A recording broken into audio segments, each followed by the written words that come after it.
তাহাজ্জুদের নামাজে সেজদায় গিয়ে একটি দোয়া 10 বার পড়ুন, আপনার মনের সকল আশা আল্লাহ তাআলা পূরণ করে দিবেন।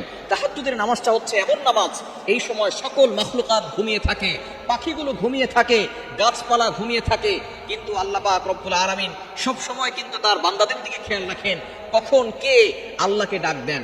এই সময়টা আপনি নামাজে দাঁড়িয়ে যাবেন, ওযু করে নামাজে দাঁড়াবেন, কেননা মুয়াজ্জিন 5 বেলা মানুষকে ডাকে, হাইয়া আলাস সালাহ, হাইয়া আলাল ফালাহ, কাম টু দ্য সাকসেস, সফলতার দিকে আসো, কল্যাণের দিকে আসো।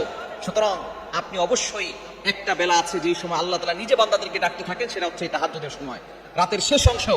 আপনি ফজরের নামাজ যখন পড়বেন, আজান যখন দেবে তার আধা ঘন্টা আগে ঘুম থেকে উঠে যাবে, তখন আপনি উজু করে 2 রাকাত সালাত, 4 রাকাত, 6 রাকাত, 8 রাকাত যা পারেন করে তখন আপনি আল্লাহর কাছে দোয়া করবেন। তাহাজ্জুদের নামাজে আপনি নফল নামাজে কোরআনের আয়াত পড়া যায়, আয়াত হচ্ছে কোরআনের একটি আয়াত, এই আয়াতটা আপনি পড়বেন 10 বার সেজদায় গিয়ে। এটা আপনি ফরজ নামাজে পড়তে পারবেন না, ফরজ নামাজে কোরআন শরীফের কোনো আয়াত তেলাওয়াত করা জায়েজ না।